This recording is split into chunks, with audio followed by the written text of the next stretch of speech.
All right, we're back again because Ian was knocked off. And yeah, while you were there, Ian, can you hear me all that time? I talked about this crappy live album. So go ahead. Yeah, I think I already talked about it, so Uh, let's go to the It's that next great. album. It's that great album cover that makes it. God, God damn, I gotta figure out what's going on here because I can hear you, but it's like garbled. Well, fuck it. Let's just continue. It's getting late, dude. I'm getting past my bedtime already. Okay, So go all to. right. And if it's gargle, fuck it. We're trying here. Okay, can you hear me okay? Yeah. Okay, all right. Well, here we go. Fucking somewhere in time. This is where I came into Iron Maiden. Um, I saw the video for Stranger in a Strange Land. And I got over my fear of Iron Maiden because they were a band. I was like, oh, that's some devil worship shit and all this shit. They're not cool like Cinderella and Kiss and shit. But I saw the video for this and I was like, holy fuck. And I'll never forget the day I went out, I bought this and Wasp inside the Electric Circus in the same day. And I'll never forget the smell of the cassette tape, the booklet, I should say. It just had that like new car fucking smell. And listened to Somewhere in Time, and I was hooked. I just thought this was like the coolest shit I ever heard. Like, wow, this is even cooler than fucking Kiss. And I went back from there. And I get like, people like you, Ralph, who came up through, the earlier shit, then you hear this, you're like, what the fuck? I'm done. This sucks. Because that's how I was with Metallica. Because I came in with the fucking heavier shit, and then when they went to the other shit, I was like, nope, done, no way, no way. In fact, you're more accepting of Metallica than I am. Um, but this is where I came in, and this is And by the way, I'm more accepting of Iron Maiden than you are too. true, true, because you like more of the newer shit than I do. Um, but damn it, I was going to say something insightful, and then I forgot. Uh, but No, I love it. Oh, I know what I was gonna say. This to me is like kind of like how both of us are with Black Sabbath Never Say Die. It's not our favorite, but it's the one we go to the most. Not me. Eh, But would you Never Say Die is the Black Sabbath album you listen to the most? I'm saying not somewhere in time I listen to the most. Yeah, I know, but what I'm saying, that's like this is like that for me with Sabbath. Um, where we go to Never Say Die. I always go to this with Iron Maiden. I never get sick of this one. The only song I'm like on is Heaven Can Wait. Other than that, I love everything else. Fuck, I even love Deja Vu, which I saw somebody fucking shit on. But the title track, Caught Somewhere in Time, Stranger Strange Land, Wasted Years.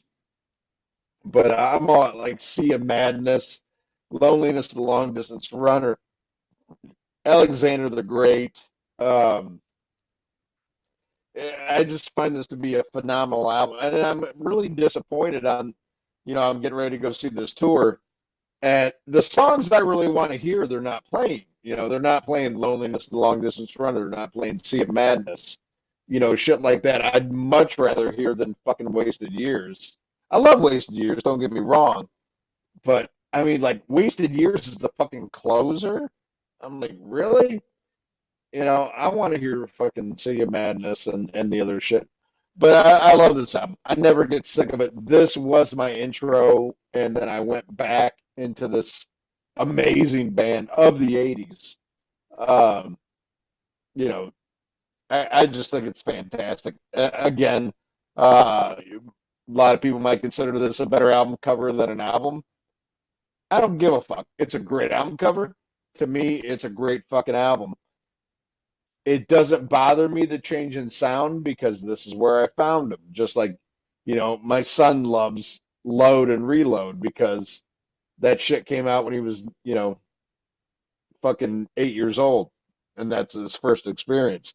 This was my first experience with Iron Maiden, and I love this. I love the older shit more, but it is what it is. I fucking love this album. It's definitely my most listened to Iron Maiden album, even though it's not my favorite. It's definitely my most listened to. Um, was this like a total shock to the system, though, Ralph, when you heard this one? Yeah, yeah, because Bruce Dickinson said the year prior in the Behind the Iron Curtain video, telling a fan, Right. you can't use synthesizer in heavy metal, it doesn't work. He's right, it doesn't. Um, yeah, I bought the album and I love Wasted Years, the first single, thought it was great. Bought the album. I thought the album, I was like, yeah, Iron Maiden hit a snag. Up to Power Slave, they could do no wrong. Here, right from the first song, I don't like Caught Somewhere in Time at all. And then Wasted Years is awesome. I still think it's the best song on the album. I don't like See a Madness. Oh my God. Heaven Can Wait. Woo! Oh, oh, Oh, fucking terrible. Horrible. Loneliest the Longest is Runner. I never liked that song. Then one night I had Ryan at my house and he's going through my albums and he's like, yo, play Loneliness the Longest is Runner. He grabbed my copy of Somewhere in Time. I was like, fuck that song, man. I don't want to hear that shit. No, dude, play it. And I played it. It was fucking great. I never realized how great that song was. I didn't like it back in the day. Never liked Stranger in a Strange Land, another galloping, boring ass song. Terrible. Always loved Deja Vu. Yeah, people batch it. I always loved it. And Wow. I always loved Alexander the Great. So you got Wasted Years, Lonely the Longest Runner, Deja Vu, and Alexander the Great. That's 4 songs I like off the album.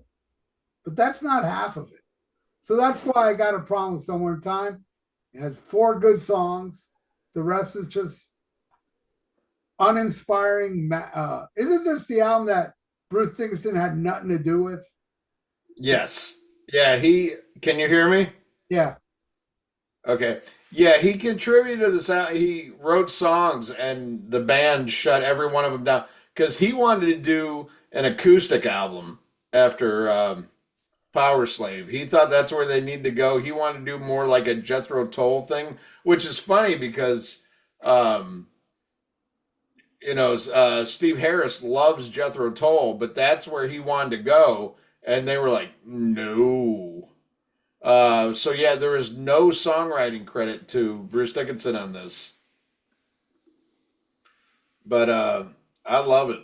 I think that's why it was probably ignored for so long. I think there's probably some, Dickinson was like, fuck that album. I didn't write anything on it. And unfortunately, he was very invested in the next album, and that one's considered by most Maiden tards like their apex. I disagree, but yeah, this album was ignored for so long. I think um, after the initial tour for this, you heard "Wasted Years," you would hear occasionally, and "Heaven Can Wait," and that was it. Heaven Can Wait lasted many tours after this tour. Even with Blaze, they played it. Like, why do you keep playing this piece of crap? The worst Iron Maiden song survived every fucking set list for a while. Yeah, the first time I saw Iron Maiden was on the Fear of the Dark tour, and they played this. Yeah, they played it, and they played it X Factor. Fucking terrible. Oh God, you had to hear Heaven Can Wait with Blaze Bailey. It was no worse than with Bruce. The song, you can't polish that turd. Ugh, good God. Oh, Um, oh. yeah, and they would always bring out like the roadies do the whoa whoa and all that shit. Definitely, I would say Heaven Can Wait is my least favorite, but considering what came after, I'll take Heaven Can Wait. But I'll only take Helen Can Wait above Can I Play with Madness. That's about it. I'll take anything off Seven Son over that song. all right, well, fuck it. Why don't you go into the last one we're going to talk about because we're doing 80s Iron Maiden. Why don't you go into Seventh Son of a Seventh Son? There's a guy that lives down here. He's politically correctly, I'll say it. He's a dwarf. Oh, he's a midget. Yeah. Okay. Who loves this album so much that when he saw I disliked it, he unfriended me. Oh, Now, man. I have seen him since at shows. Oh, he says not hi to me, And I'm like, The hey. fucked up thing is, I love that guy. I was like, hey, what's up, midget? But My midget. yeah, he's one of those Maiden tards. Oh, you don't like Somewhere in Time? I can't be your friend. Idiot. And it's like, Seventh Son. Yeah. but at the same time, it's like, you like Seven Son? It's good you deleted me. Fuck you. You Seven Son loving tard. This album's fucking terrible. It's just fucking horrible. I love Moonchild, though. That opening track rules. Yeah. I used to rehearse next to a black thrash band, great band called Devastator. 5 members in the band, all 5 of them. Love this album, and all 5 of them say that the greatest Iron Maiden song ever is Infinite Dreams. I like Infinite Dreams. I hate Infinite Dreams. I hate that fucking song. The other day, some stranger wrote, the worst song Iron Maiden ever did was Infinite Dreams. Of course, I don't agree with that because there's, Angel and the Gambler. Angel and the Gambler and Heaven Can Wait. But I was like, hey, it's cool somebody out there thinks this is the worst song. I don't even think it's the worst song off Seven Son. But I think the song sucks. The other song I would say is okay on the album is the title track. I like Moonchild. I like the title track. Fuck Prophecy. Fuck the Clairvoyant. Fuck the Evil That Men Do. Fuck the rest of this fucking album. It's fucking terrible. I hate Seven Son even more than Somewhere in Time. Piece of shit album. I loved it when it came out. I loved Can I Play with Madness? But now I saw they've added that to the tour I'm seeing. They're adding that. I'm like, fuck, really? Because to me now I just hear like a cock rocky kind of upbeat, silly song. I mean, I liked it when it came out, but now it sounds like some crazy night shit to me. With those stupid keyboards. Oh my! Oh, that's the worst thing that happened to Iron Maiden was the fucking keyboards, and the song length. On Somewhere in Time they had the guitar synth, which I didn't mind as much. But this album is full blown fucking keyboards, and over long songs. But I'm getting ready for the show, so I said, "Fuck it, dude." I'm like, I gotta listen to Shitsitsu, and trying to like force myself to like it. I'm like, Ralph, like it's a couple of songs, maybe I'm missing something. So I listened to it, and it was horrible. It was so bad. It was so bad, so slow, so lumbered. I'm like, this is fucking like Book of Souls, fucking horrible. So then I put on this song, once we decided we were going to do 80s Maiden. So I put on Seventh Son, and when it started, it was like going from Shitsitsu to like fucking Rain and Blood or Physical Graffiti. It sounded so good compared to Maiden now. I was like, oh my God. I'm like, maybe fucking Seventh Son isn't so bad. And then by the third song, I'm like, no, this shit sucks. It's like it wore over real quick because I do like, Moonchild is a good opener, but still like too much keyboards. I love Infinite Dreams. Still to this day is by far my favorite track on the album. Um, Can I Play with Madness kicks in and I'm like, oh God, it sounds like Bon Jovi Maiden. But I tell you, the one where I really lost my shit with this album, listened to it again today, was The Prophecy. The Prophecy sucks so bad. Oh my God. But that's every Maiden song now is like a Jethro Tull instrumental intro that goes on for 2 minutes, and then the same fucking song you've heard for the last 30 years, and then it goes back into the fucking soft outro. And that's Iron Maiden now. Fucking horrible. But the thing is, it's such a weird dichotomy because the first album through Somewhere in Time I love so fucking much. But everything after that, and a lot of people, you see a lot of Maiden tards. I know you see this on the fucking internet, how much they praise this album.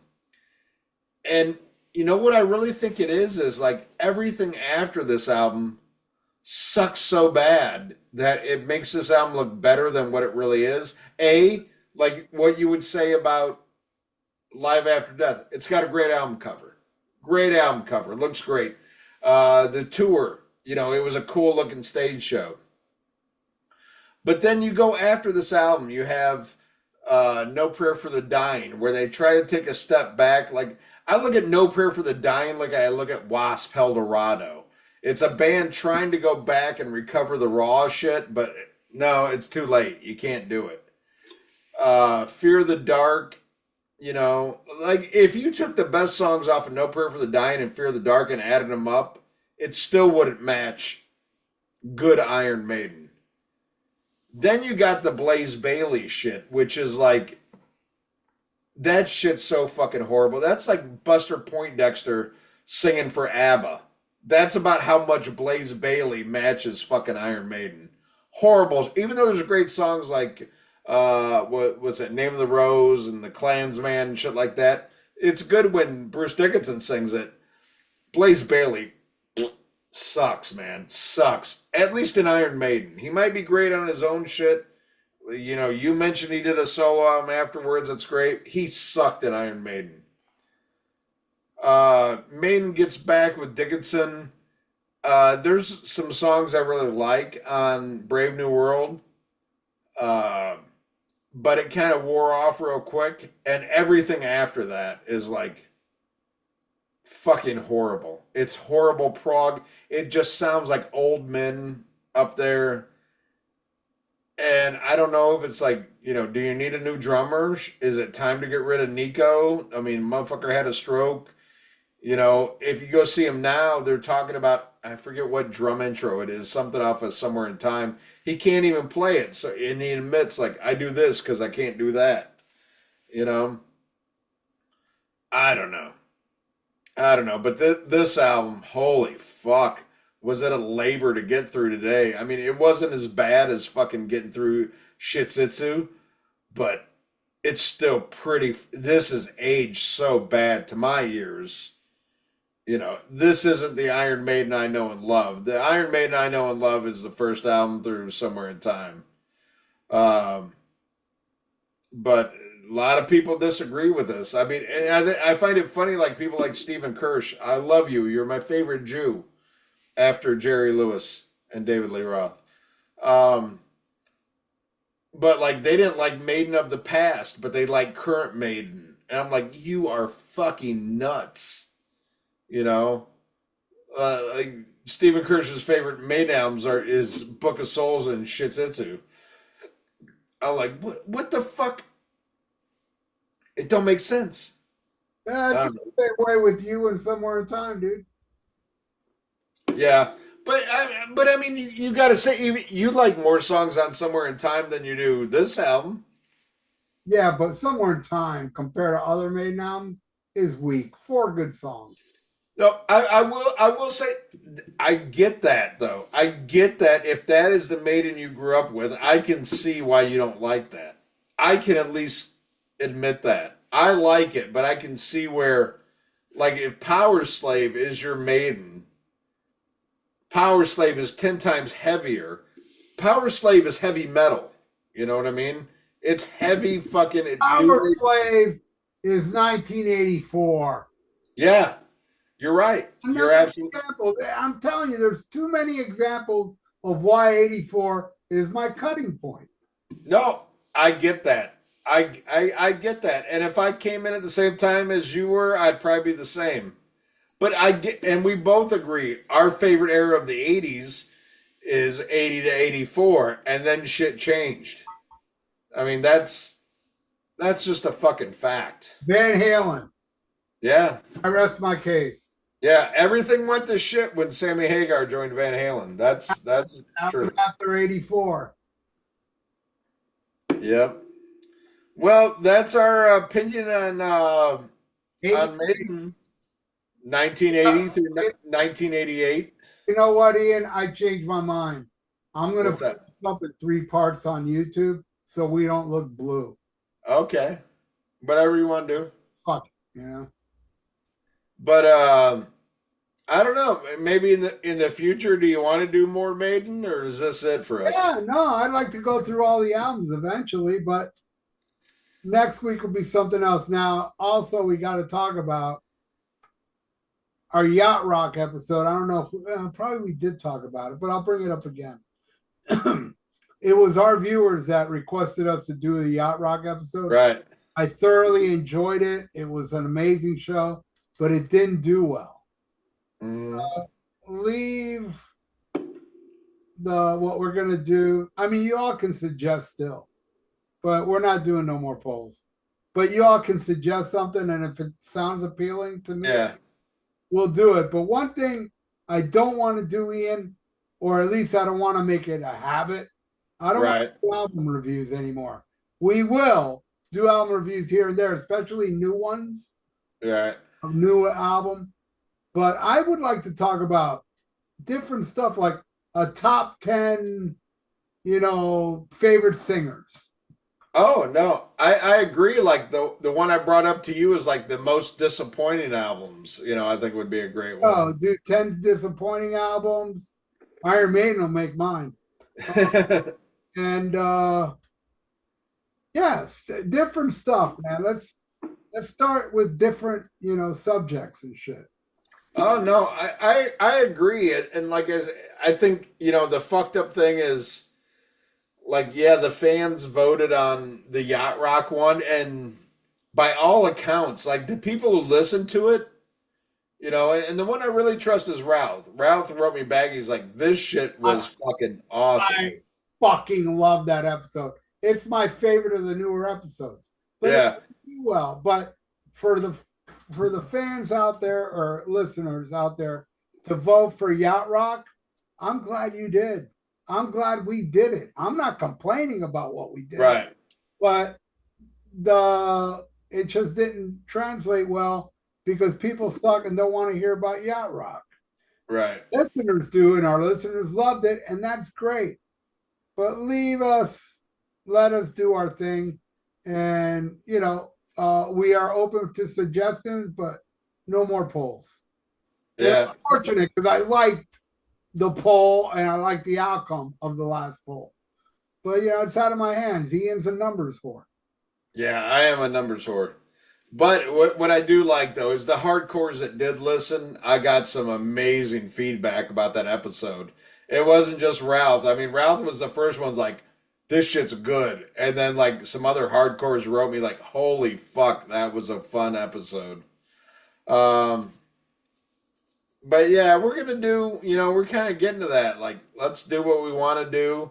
But yeah, Ralph brought up a great. Hey, if you guys come up with something that tickles both our fancies, and we're like, "Fuck yeah, that's a good idea," we're gonna do it. But for the most part, we're gonna go with our gut. Yeah, no. I'm not saying people not suggest things. Just not Right. polls. That's all I ask. Right. No, I hear you. All right. Well, let's go into pick of the week. You got a pick of the week, Ralph? Damn, no. Trying to. All right. Well, I'll go sing the song. It's the only time that is cool to say. Ian before pick of the week. All right. Well, I'm going to keep themed with this episode. Something I'm sure a lot of you know, but then again, there's a lot of you might not know. I'm going to go with the best Iron Maiden album that was released after Somewhere in Time. Ralph will say the best after Power Slave. And it's not an Iron Maiden album, it's a Bruce Dickinson solo album, Crimson Idol. Or not Crimson Idol. What is it? Crimson what? Chemical Wedding? Chemical Wedding. Yeah, Chemical Wedding. Holy fucking shit. That was one where I kind of, and I like Tattooed Millionaire, which a lot of people don't like. And I didn't like his next album, Balls to Picasso. Kind of fell off the map, and I'm like, whatever. And people were like, oh, he kind of came back with Accident of Birth, which was the first one he did with Adrian Smith joining him. I didn't get it when it came out because I kind of gave up on Bruce Dickinson. I was listening to fucking, it was the era of Pantera and shit like that. But when Chemical Wedding came out, I was like, all right, let me give this a try. That album is so fucking amazing. So, I mean, light years, that is the best Bruce Dickinson solo. And not only that, it's better than over half of Iron Maiden's catalog. Chemical Wedding is a fucking masterpiece. And if you haven't listened to it yet, check it out. I mean, especially if you like, more of like the heavy metal era of Iron Maiden, Power Slave back. Check out Chemical Wedding. Did you see that tour, or did that even tour the States? I don't remember, Ralph. I know I didn't see it. I don't know if it toured the States or not, but I've never seen Bruce Dickinson solo. Yeah, but you love that album, right? I love that album, and I love Accident of Birth, and I really love the last one, the Omega Project. Fucking awesome. Yeah, I liked it. It wasn't like Chemical Wedding good, but I mean, it was damn good. It was better than any of the new Iron Maiden albums. That's for damn I sure. think it's better than any Iron Maiden after Power Slave. There you go. That goes for Chemical Wedding and Accident of Birth. I think those three albums are better than anything Iron Maiden's done since Power Slave. All right. Well, if you do add music to this or whatever, I would say play The Tower. Would be a great one to play for people. There's a video for that song. Yeah, fucking amazing. All right, you're on the clock. What's your pick of the week? Fuck, man. Can't think of anything. Sorry. Damn. Let me think. Thin Lizzy, Live and Dangerous. Hell yeah, what a live album that is, huh? Oh yeah. Oh yeah. And you got the box set version that I sent you. Yes. That's amazing. Hey, did you get the last Thin Lizzy thing I sent you? I did. Thank you. Nice. Nice. Oh yeah, Thin Lizzy Live and Dangerous featuring Huey Lewis. Huey Lewis, Gary Moore, Eric Bell. Yeah. Everybody was on there except for Snowy White. Though there are a couple recordings from a previous tour with Snowy White that did make the album. Oh, really? So Snowy White. Oh no, I'm thinking of Life. Oh yeah. That's a great live album. Shit, I should recommend that one. Live Yeah. gets all the glory, but Life, very underrated. I think Gotta Give It Up is better on Life than it is on Black Rose. I love, love, love Life, man. Life is another great that had every member of Yeah. the was on that album. But primarily John Sykes. Yeah. Yeah, Fucking John awesome. Sykes. Yeah, it was until Gary Moore and Eric Bell came out toward the end. And there's some recordings of I believe it was the Renegade tour with Snowy White, who is on that. Did you know that Snowy White did the guitar solo on Pigs on the Wing from Pink Floyd Yes. that only appeared on the 8-track? Oh, I didn't know that. See, the 8-track tape had How We Know Animals. Oh, yeah, they put it all one song. Yeah, with a guitar solo. The guitar solo is not featured on the album, but it is on the 8-track that combines both those songs together. And it's so retarded that they released that anniversary Pink Floyd album and not add that on there. Yeah. Crazy, man. And it's only available on 8-track. How crazy is that? See, I owned Animals on 8-track before I ever heard the vinyl or cassette or anything. So I was used to that version. And then I heard later versions. It's like, what, they broke this in half? You know, my uncle had it on reel to reel. Remember that shit? Reel to reel was the best sounding way to listen to music. Oh, yeah. No, he had the setup, man. I remember it was like a big deal. You know, you have to stick it on the thing and, you know, and I was too young to like really appreciate it, but I remember him playing shit on that, you know, and it was a big deal. I think it was like a Moran's setup, you know, which Moran's is fucking killer fucking stereo equipment. My brother had a killer stereo from Germany called Phase Linear, and I took that. Oh, that's how you got the name? Yeah, but that stereo was spelled with a PH. Okay. PHASELINEAR, and I just put an F. Awesome. And it was, all right. Well, now it's time to go to Fan of the Week. And Fan of the Week, you know, this week we're going to prove we're not, you know. Oh, man. Can I pick the Fan of the Week? Okay, go ahead. Mark Daly. That's who I was going to pick. Because I was going to say, I wanted to prove, you know, we get a lot of shit for being, like, homophobic and sexist and shit because of our sense of humor. But I want to prove that we're not homophobic. And we could pick a fucking pickle whistler as our Fan of the Week. And that would be Mark Daly. Because that guy, I mean, he is fucking gay as the day is long. You know. But he's a nice guy. You know, it's like, as long as he's not sucking your dick, what do you care? And if he does, say thank you. I bet it's good. Oh, you know it's good. You've seen his record collection. You know that shit's good.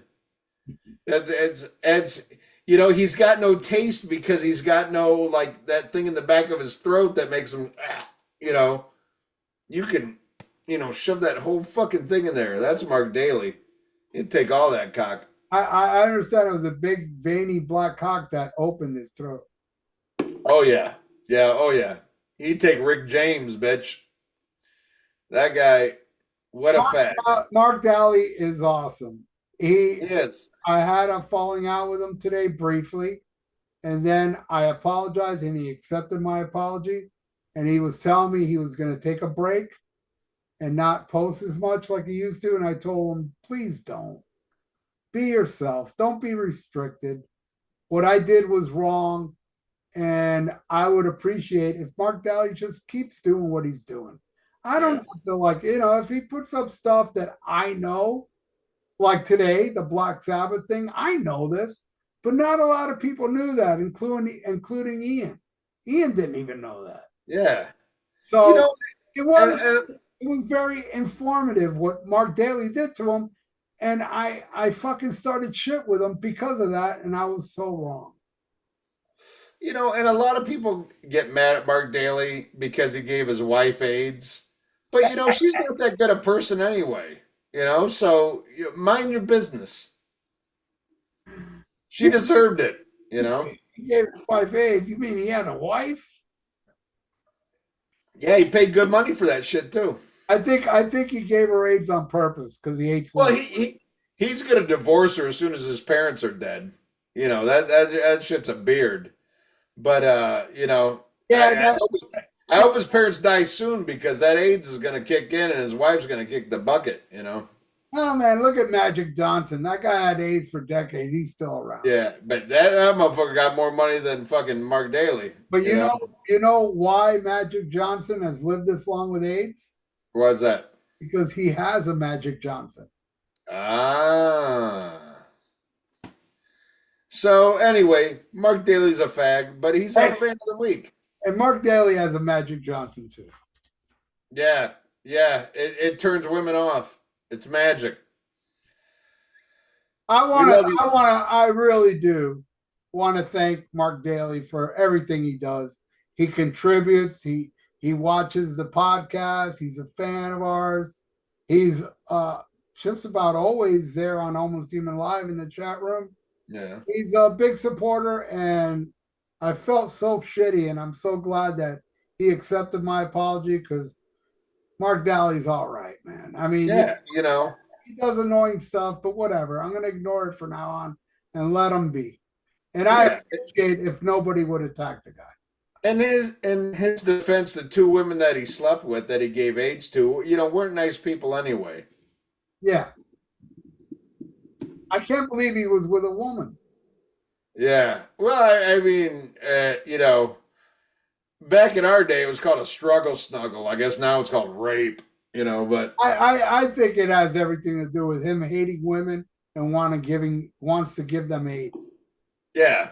Oh yeah. No, he did that shit on purpose, but we've all done bad shit. You know, Mark Daly, he gives those chicks AIDS, but when he fucks a guy, he puts a condom on because he doesn't want to give guys AIDS. Yeah. Well, yeah, you get a bad rap around the glory hole. Hey, Mark, I'm sorry, dude. Here I am again saying all this shit after I apologize. Now I'm calling him a fag, giving girls AIDS. I don't mean that. Yeah. I'm such a douche. And now I'm gonna At least I'm not as douchey as Ian because Ian didn't even apologize to you. I didn't do shit. I didn't give those girls AIDS. That was him. And you ain't giving no apology. I didn't do anything. Well, I mean, you're goofing on him like I am. I apologize. Well, he's a fag. All right. Hey. All right. That's Ian. All right. All right. Well, if you enjoyed this episode, which you probably watched it because you're a Maiden tard, come back next week. We're going to have something we want to do. It's probably not going to be an album review, but we're going to come up with something good. So tune in, my friends, to the Rock and Metal Combat Podcast and smack 'em a gob. Bye.